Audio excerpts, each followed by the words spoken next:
Urgent, urgent, urgent, urgent, urgent. Les amis, l'heure est grave.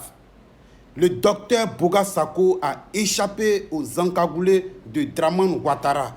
Peuple de Côte d'Ivoire, prenez quelques minutes et écoutez un peu son témoignage depuis les États-Unis. Waouh! Justice dans mon pays. Je vais bien, à sa grâce. Je me porte bien. Pour que ce soit clair dans l'esprit de tout le monde.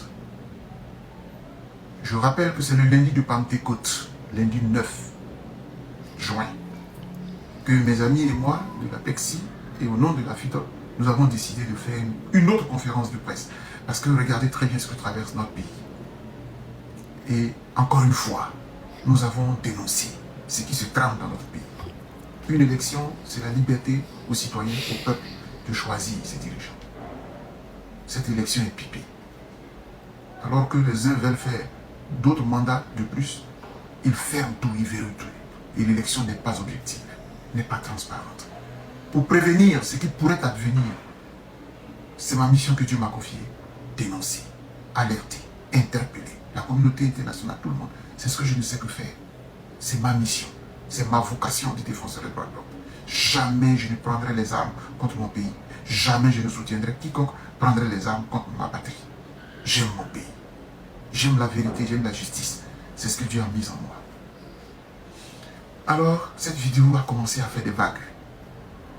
En me traitant de pyromane, en me traitant de tous les noms, en réveillant les vieilles vidéos de 2020, tous, pour m'abattre. Les commentaires sont clairs, éloquents. Dr Boga est devenu l'homme à abattre.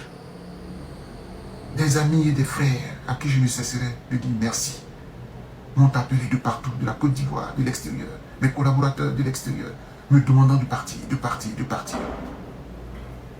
Et donc le vendredi 13, comme tous les matins, je me réveille vers 4h, 5h, je fais ma prière. Et cette fois-ci, je demande clairement au Seigneur, donne-moi un signe, si vraiment je dois me sauver, pour que tu me protèges, donne-moi un signe.